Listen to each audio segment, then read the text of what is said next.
We're doing something a little bit different this episode. I did a co-podcast with a new friend, Robert McPhee. He wrote a book, Living a Values-Based Life. And so what we did is we just recorded a podcast that would serve his audience as well as my audience. So you're going to hear us going back and forth. It's a little bit different than what you normally hear, but look, you're going to get great value out of this podcast. It's all about living and leading from your values, which you know I talk a lot about. I hope that you'll tune in, grab a pen and paper so that you can take some notes and enjoy the conversation I had with Robert McPhee. Make sure you grab a copy of his book too, Living a Values-Based Life. I think it's more important today to have a true set of core values that lead you to making hard decisions in the life and leadership that we have to perform today. So tune in, and we'll see you at the end of the podcast. Hello, everyone, and welcome to a very unique edition of the Values-Based Life podcast, which is going to be what are we calling it? A co-podcast or a battle of the podcasts? I'm not quite sure, but I met a remarkable man who also hosts a podcast, and we were talking about having each other on the podcast, and we decided, you know what, let's combine. Let's do a podcast that can be used on his podcast and used on my podcast. I'll do a quick introduction. Mike Harbour is the president and CEO of Harbour Resources Leadership. He is a high-performance coach for healthcare and business leaders, and his approach is to drive results by partnering with leaders to develop the behaviors, actions, and thinking involved in being a high-performance leader. He also, one of the things I really loved about your bio is that you help leaders develop other leaders. And what a powerful mission that is. And as a segue, I'll say he is also the publisher of the Lead Up podcast. So Mike, thanks for being with me and allowing me to be with you. Robert, it's great to connect, right? We, as a lot of people do nowadays, we connected through social media, through LinkedIn, just from some commonalities. Robert was kind enough to say, yeah, let's talk. And we found that we have some like-mindedness. And Robert has an organization called Excellent Decisions. And I'm all about, one of my values is excellence, Robert. And I love people who make excellent decisions. And we're going to talk about values and how values drive some of those excellent decisions today. And we talk about leadership a lot on the Lead Up podcast, as I'm sure you do on your show. And you mentioned helping leaders develop other leaders. I'm a believer that the true measure of leadership is, can I develop a leader who can develop another leader, right? I mean, I've been so blessed in my life to, I came from a pretty tough background growing up, but I've been so blessed to have great leaders in my life that helped propel me forward and develop me and see potential in me that I didn't even see in myself at that time. And so those leaders were great character-based leaders, values-based leaders, and they saw it was their job to help others be better. And I just feel like it's my responsibility to return some of that. And I do that for a profession. So I'm excited to talk about values and values-based leadership today. Let's just dive right in, Robert. How does values show up, and why are they so important in the work that we do as leaders? Well, I think values, I end up talking about this all the time because I end up working with a lot of leaders.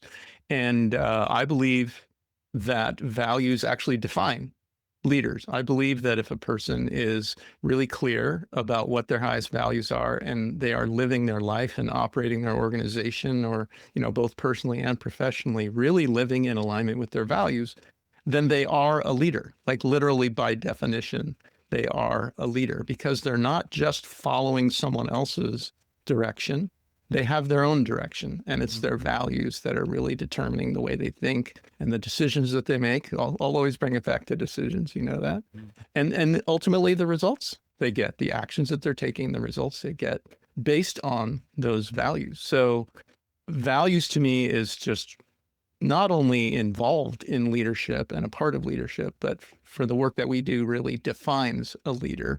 And one of the things I try to make really clear, because we do a lot of work with frontline people, because there's some great research out there about how really creating values work that impacts culture and creates engagement starts at the front. It isn't about creating organizational values and putting a pretty sign up on the wall. It's getting those frontline people really connected to their own values and then allowing them to see that their values are connected to the organization's values. But even if it's the receptionist, on the org chart, there's no one on that person's team. But again, if they're really operating in alignment with their values, they can be a very powerful influence on what's happening in that organization. And to me, a leader. Yeah. How often do you find people don't really know what their values are? I'm a believer that people have values, but they don't really know what they are. They really haven't thought about them. Now, before we move further, I should say Robert wrote the book on living values-based life. I think it's important. He's done the research, worked with other organizations, but let's talk about that for a minute, Robert. How many, just ballpark, what's the percentage of people who don't even realize what or know intellectually what their values are? I've looked for a study. I've actually looked and I've not found a study. And I'm one of these guys who's not interested in pausing everything I'm doing and going and doing the study. But anecdotally, based on what I see, the number is minuscule. Like the number of people who, if you just stopped them on a street corner and said, hey, can you tell me what your top 5 values are? Hardly anybody could do that. Very, very rare that someone has really done the work and has stayed connected to the work to be able to clearly articulate what their values are. And that fact is literally why I shifted my excellent decisions work, which is still very present. It's still a lot of the branding around the work that I do. But excellent decisions is about making decisions based on vision and values. Mm.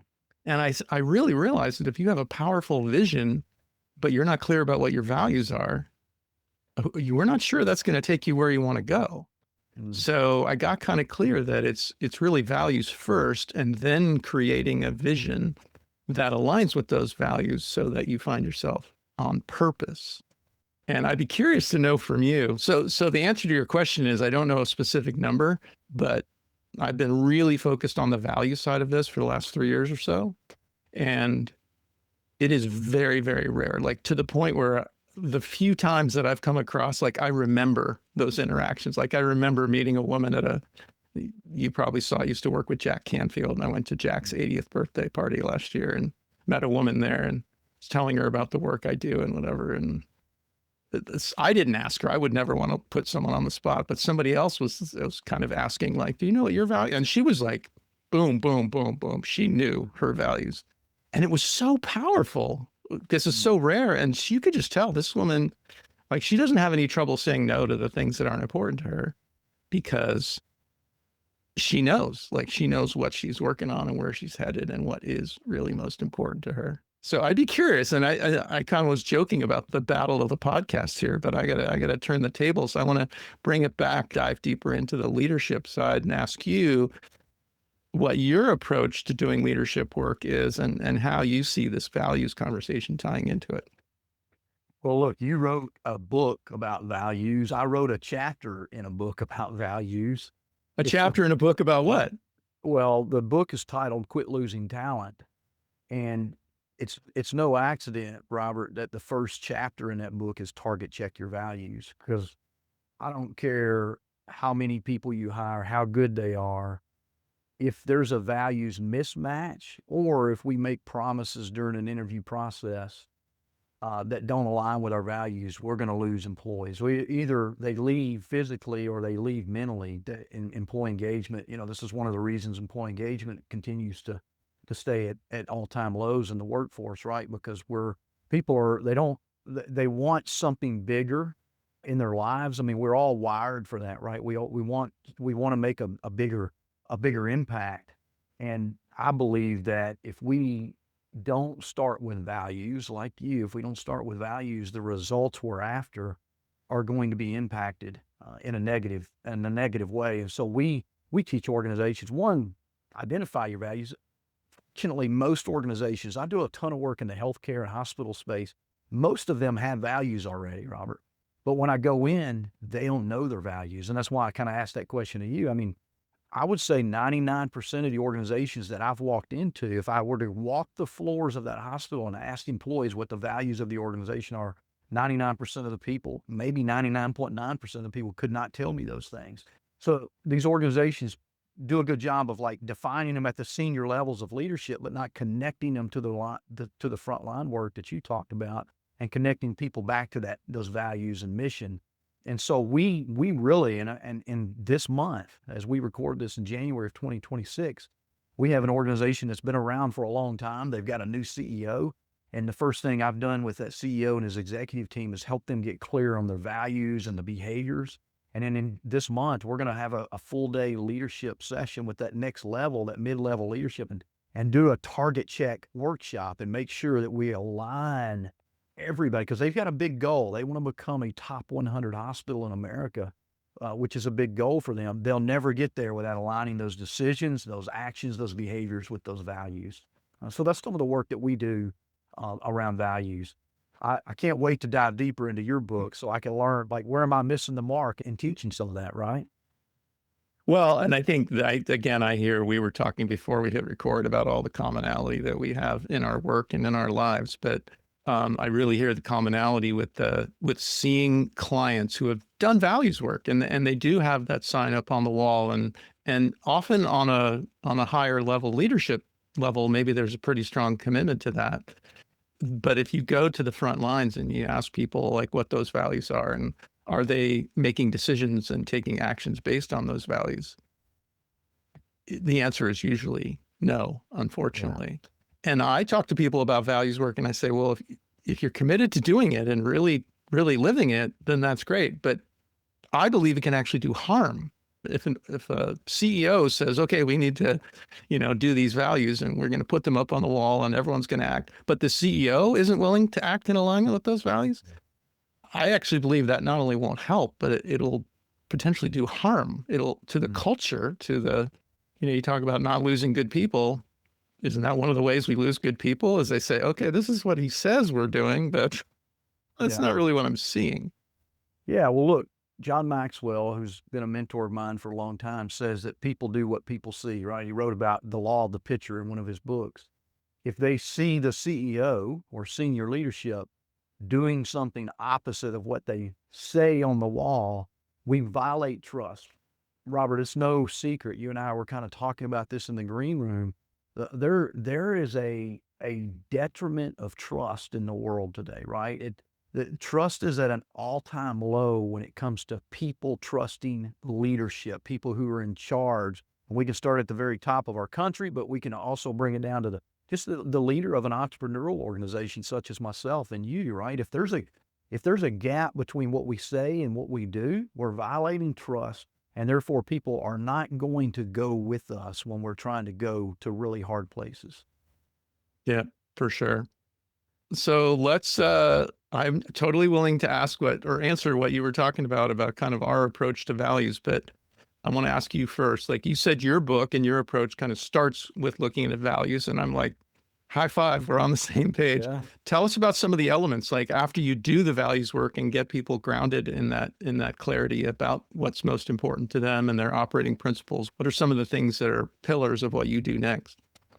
Yeah, well, I think it's really important. The Quit Losing Talent framework is our employment brand. So when I focus really on kind of the employment and retention and turnover reduction. That's really what I'm really trying to help organizations do. And so once we've identified those values and the behaviors, Robert, I think it's important to really define. One of the things I talk about with organizations, let's just use trust. Your definition of trust and my definition of trust may be completely different. Even though in the Webster's Dictionary, it says the same thing to both of us. I grew up in a home where trust was violated in my home. I was, in an abusive, dysfunctional home.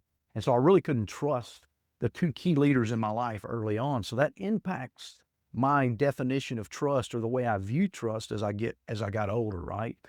And so one of the things I do is I teach leaders how to seek first to understand their people. How do they define these values in their own life? So if trust is one of your values, or compassion or integrity, really get to know your people. And that's why I use this whole target check philosophy of spending time in team meetings saying, okay, these are our values. Here's what this means at our organization. Here's how that's modeled.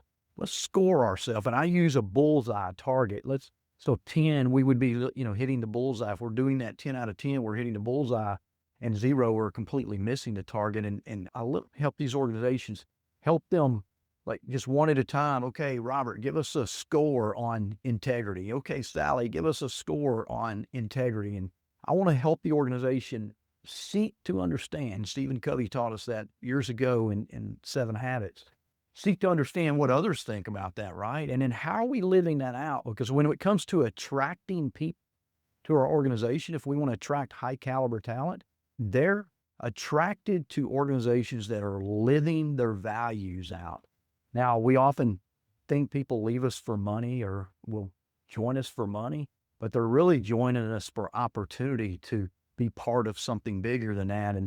And so we teach them to hire according to their values, to coach, do employee evaluations in alignment with values, to make hiring decisions, staffing decisions, firing decisions around those values, why and how we treat our employees, communication challenges around our values. So I could go, again, those are all deeper subjects, but those are some of the practical and tactical things that we're trying to do once we have the values in place with an organization. Yeah. They have to be lived and breathed, Robert. I mean, they can't just be on the Yeah, wall. it can't be a box to check, right? I mean, again, I feel like, and I hear the commitment to lasting results in what you're saying in the work that you do, and I definitely share that. And I hate going in and doing a presentation or doing a workshop or whatever it is and walking out going, if I come back in 30 days, I'm not going to see anything different. It's just, Well, one of the things we do, Robert, I tell CEOs this when I'm talking to them. If you're not fully committed to driving change forward, don't bring me in, because I'm just going to frustrate people, because I'm going to talk about things that are like me. Yeah, I mean, I'm gonna talk about things that people say, yeah, that's what we want, but then I walk away and we don't do anything different, and so we create more distrust, right? And I actually use a digital coaching tool. When I do a presentation in an organization, we actually help them set a new behavior habit for 30 days, and I touch base with them every day for 30 days to track change and get them remembering, okay, Mike came in and talked about this. I got to do this different for the next 30 days so it becomes a new habit or behavior. And we're tying that back to their values or a strategic objective they're wanting to drive. So we use some tools like that to help not just deliver training, but actually focus on behavior change and transformational change. Good stuff. What are some tactical things that you're doing that to really help organizations use their values to next level their cultures? Well, I'm gonna kind of go politician on you and kind of answer a different question, because I want to circle back to the question you were talking about earlier, but not completely dodge the question. And I think to some degree, I've probably already shared the biggest thing in terms of tactical approach, which for me is about, in terms of really creating an engaging culture and using values work to help do that. I really do emphasize starting at the front lines, not starting at the C-suite, but working with the people on the front lines to get them engaged in this conversation that you and I are having, to be asking themselves questions that, like we said, most people, no one's asked them these questions. They don't know what their highest values are. No one's sat down with them and taken the time to say, you know what, this is important. Let's set aside the day-to-day tasks and let's take a half a day or whatever it is to really ask ourselves questions about, to me, the definition of values is not complicated. It's what's most important to us. Right. We have a unique way of approaching that, which is the other part of the question that I wanted to answer from earlier. You're talking about our book and like, what are we doing differently? I think the biggest thing that we're doing differently is that our values work divides values into two separate categories.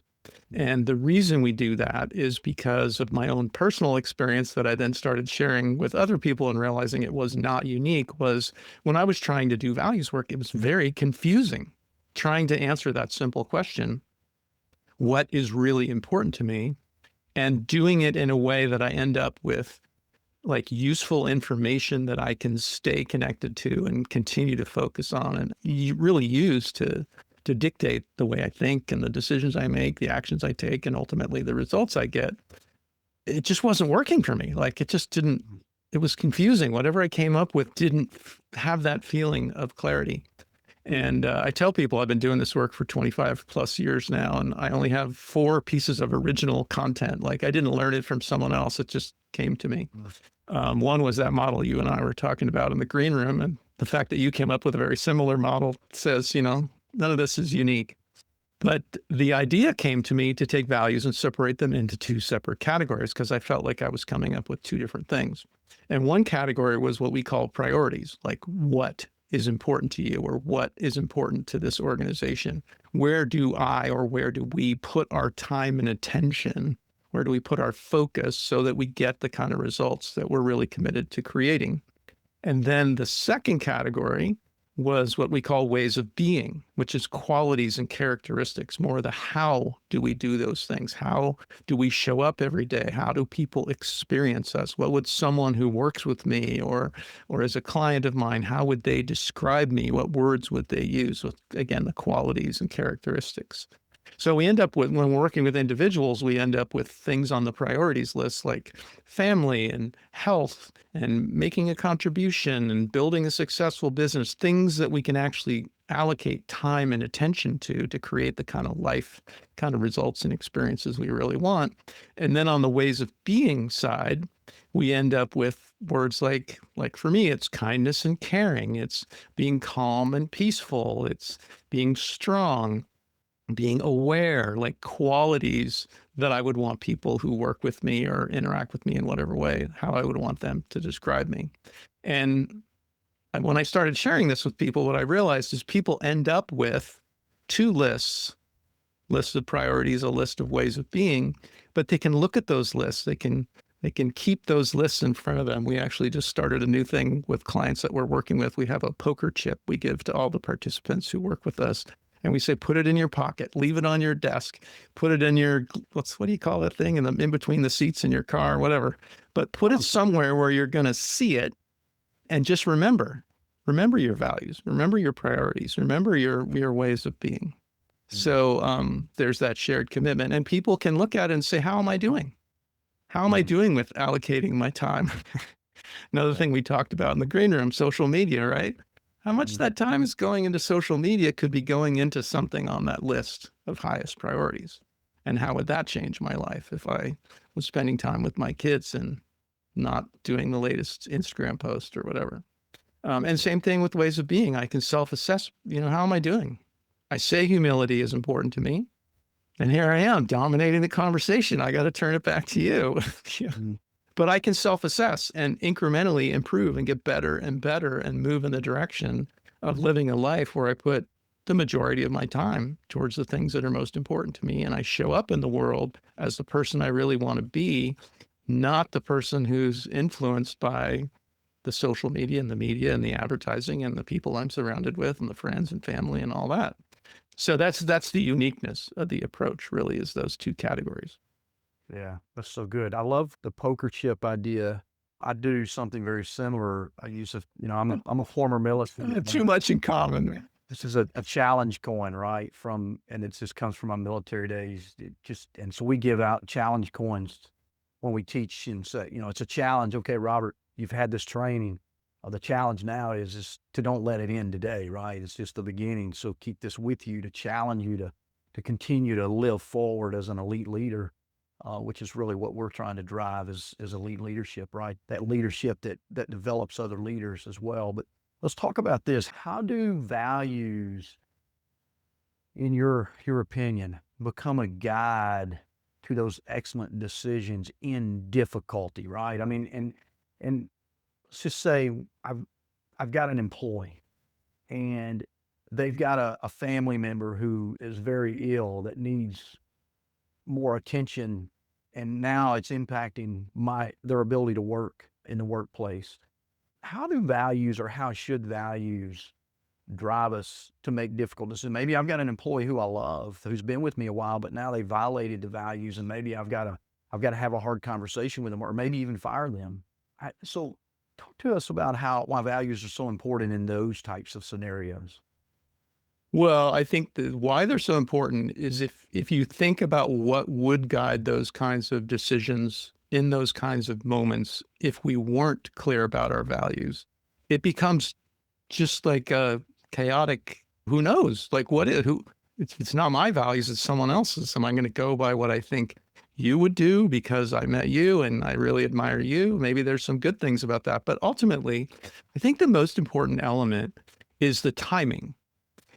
Because in that moment of an emotional crisis, a really highly emotionally charged situation or a crisis, it's a terrible time to be trying to figure out what our values are, or even to remember. Remembering is a little bit better. Trying to figure out is never going to happen in those kind of moments. But the person who has done the work, the person, I mean, I love getting testimonials from people who have read the book or done our online course, or I've worked with their company, whatever it is. And they reach out to me and they say, I was put in this really difficult situation, but I was able to handle it differently because of the work that we did. Because my values clarity, I was one of those people. I never asked those questions. I never really had the values clarity. And now I do. And because I do, when I was put in that situation, it doesn't mean like automatically, but I had a different like foundation built to operate from. Instead of just being like, oh my God, what do I do now? I was like, okay, well, I'm going to make this decision based on values. And in an organization, the thing I love to see more than anything else is not that the CEO came in and said, I had a meeting with Robert McPhee and we decided that these are going to be our values, so go get them, team. But they got together and they worked together and came to a place where they can say, remember, we agreed that these are our values. And now we're in this situation with this employee who has done something they're not supposed to do, whatever that might be. And say, remember, to be in that conversation from a place of, remember, we agreed, these are our values. Chances are that situation violated one of those values. And if we have agreement, that's a very different dynamic than me as the boss coming to someone and telling them what they should have done. So the timing to me is critical. And I think the real empowerment comes after people have done the work.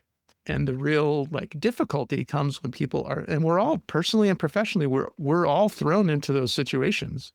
Some small, some big. You and I talked again. We had quite the conversation in the green room. People are going to wonder why we weren't recording. But we talked about, you and I have both had situations in our life that were really hard to deal with.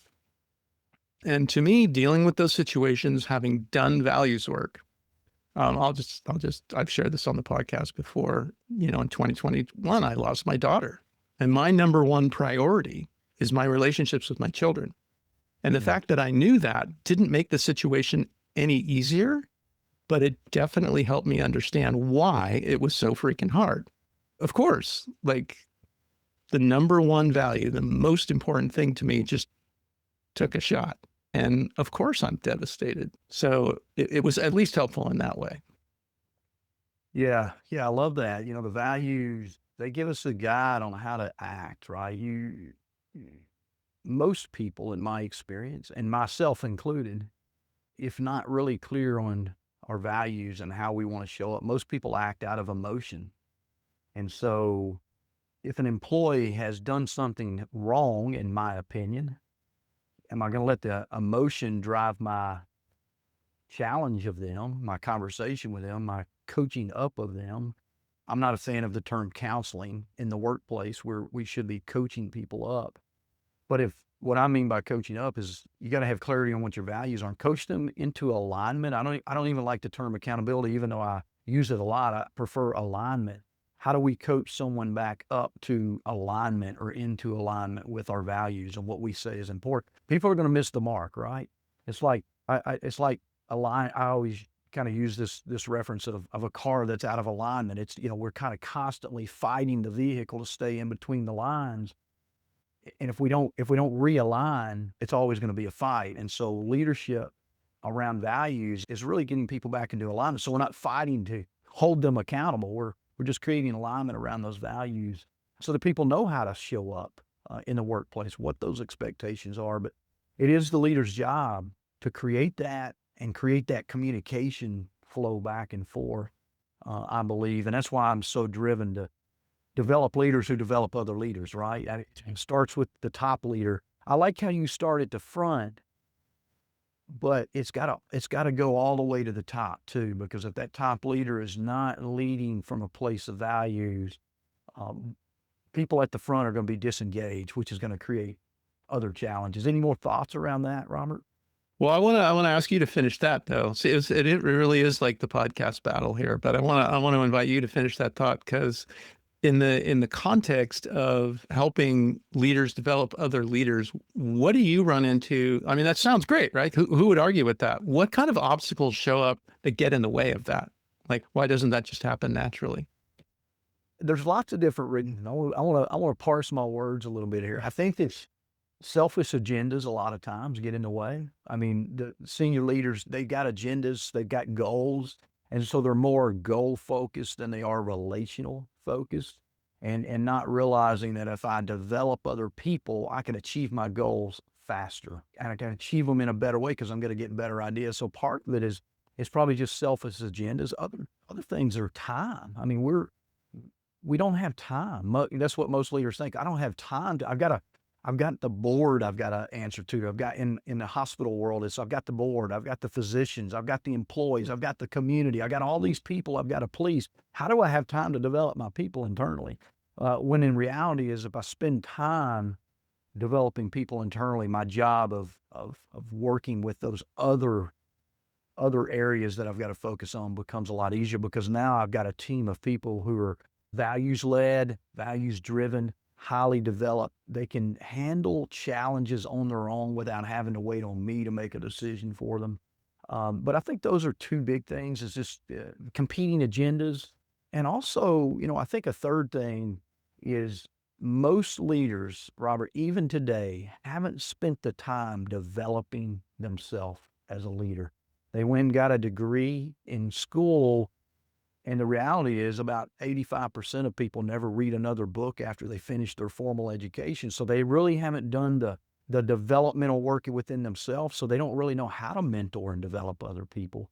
And so I think those are probably the three big reasons why leaders don't spend time developing other people. You have any other thoughts around that I missed? I do. I have one thing I would want to add, and I think it's not really separate from what you're talking about. I think it's kind of an overlap, but we've been doing a separate series of the podcast called the Mentor Series, where I've been interviewing leaders from organizations. I think this was one of the ways you and I connected, I think, or part of how you learned about me was listening to one of these episodes. But in the Mentor Series, I've been interviewing leaders from organizations that have demonstrated really great leadership and real commitment to creating an engaging culture and operating in alignment with values, those kinds of things.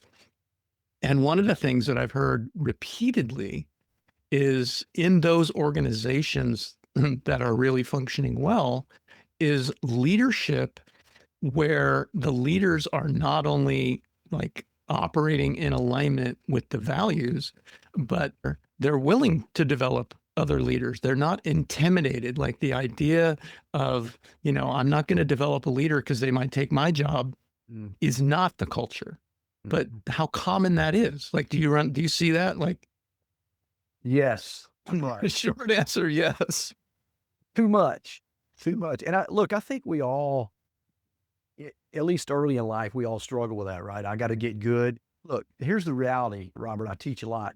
You and I, when we were growing up, we were taught to compete against each other, right? We compete for a starting position, compete for better grades, compete for best looking, whatever it is. We're taught that from an early age in life. And then we grow up and become adults and we're, hey, y'all need to work together. You need to be great team players, but we really never learned that skill. And so I think people have to develop that self-awareness, that emotional intelligence, right? To be able to realize that I'm being selfish and I'm really hurting my own leadership if I don't develop someone else. Anyway, you got me off on a little tangent there. No. It's a huge deal. Well, and I hear you going back to the Covey work again as well with the time management matrix and the importance of doing the important things rather than getting caught up in the urgent things. With that leader who doesn't think he has time or she has time to develop leaders, what if they imagine, like, what if they had done that? What if they had developed leaders? What if they had people in their organization who were more capable and more empowered and had the capacity to really be a leader? How great would that be for them? Like, not just for the people who had been developed as a leader, but for the person who developed them. Oh my God, like, leading a team of leaders is a dream come true, right? Absolutely. Yeah, you got me you got my brain spinning here. You know, the old Chinese proverb, when's the best time to plant a tree, is 20 years ago. If you didn't do it then, today, right? It's the same philosophy, and we don't want leaders to live in regret that we didn't develop leaders, but start today. Like, start today so that your next year, 2 years, 5 years in leadership gets easier, because when you're developing people, full transparency, Robert, the first book I ever read, I was 23 years old. I graduated from high school. I'd gone to college for 4 years, didn't graduate after 4 years initially. It took me a little extra time, but I left college after 4 years, and I never read a book all through those years. I read the table of contents and the Cliff Notes versions, just enough to get by.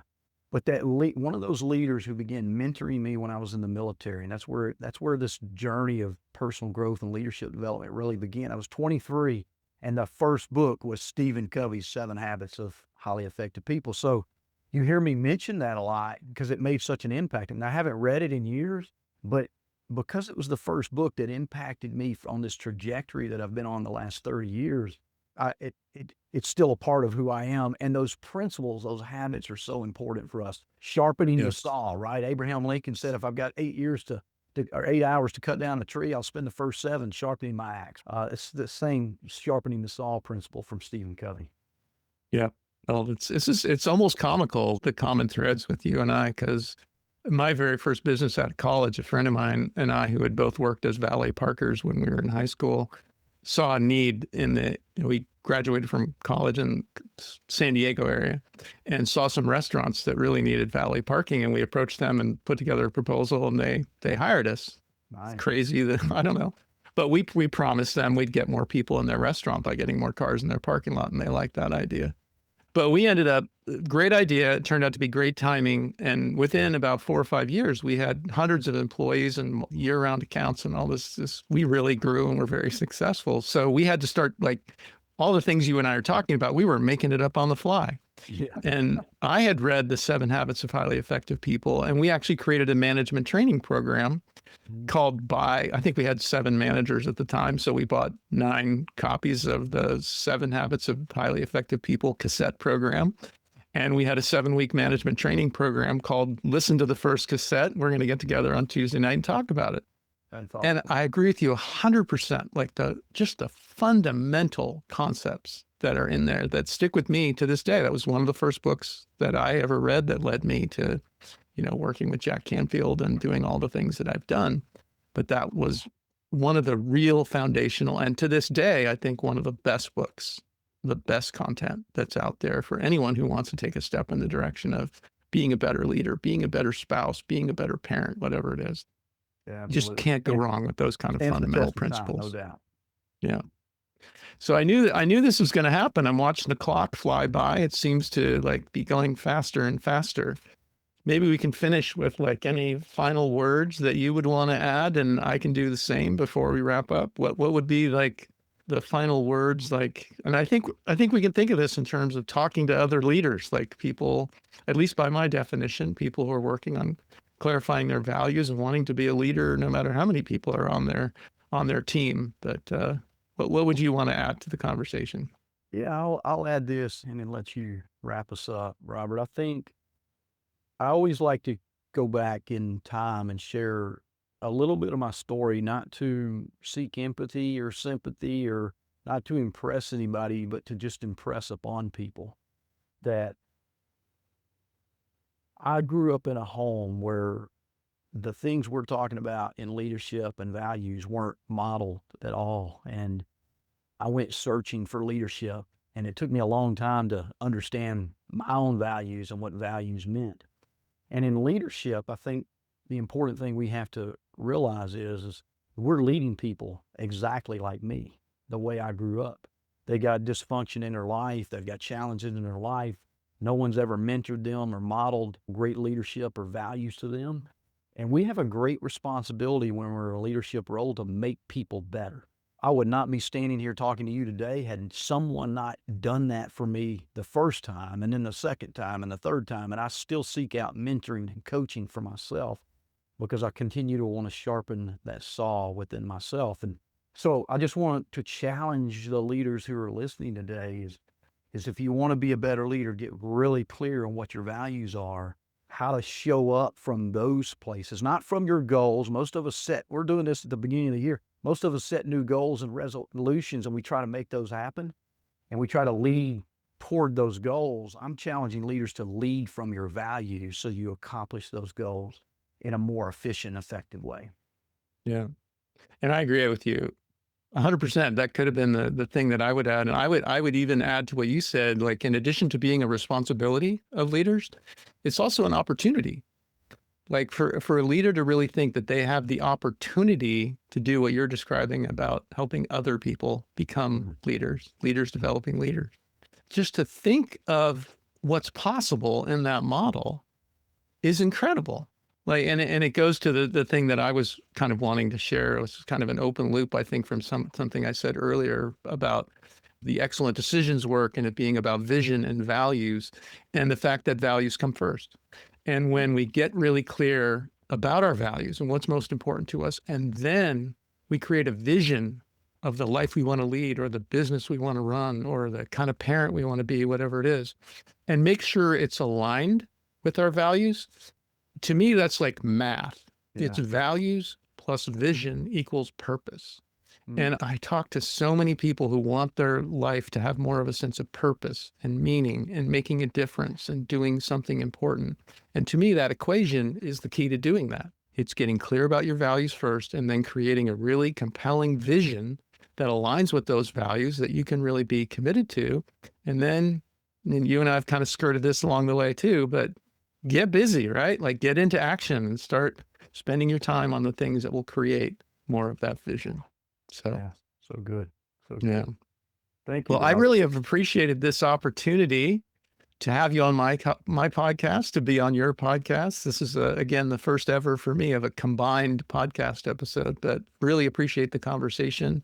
Heartwarming to feel the alignment between your approach and my approach. And I hope we get a chance to do some sort of follow-up. Yeah, likewise, Robert. I enjoyed this. I wasn't sure what to expect in because typically I'm leading the interview completely versus sharing in the interview. So this has been fun. How do my listeners on the Lead Up podcast find you and learn more about you? And where can they get this great book, Living a Values-Based Life? Same answer to both questions. I'm a small organization. I'm not hard to find. If you go to our website, which is valuesbasedlife.com, you can connect with me there. You can also get the book there. If you can get it on Amazon, but if you actually get it through the website, I'll send you a signed copy, which people usually like.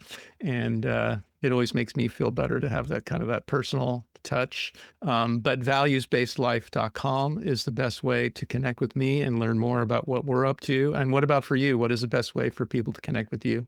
Yeah, look, the leaduppodcast.com, they can listen to me there, or harborresources.com, just my last name, HARBOUR, resources.com is my website to learn more. And I appreciate the opportunity, appreciate the book, Robert, and the alignment that we had in the conversation. And it's going to truly add a lot of value to a lot of people.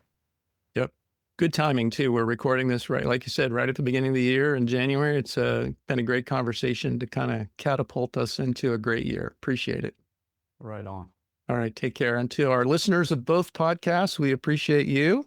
And we look forward to seeing you on the next episodes of the Lead Up podcast and the Values Based Life podcast. Thank you so much.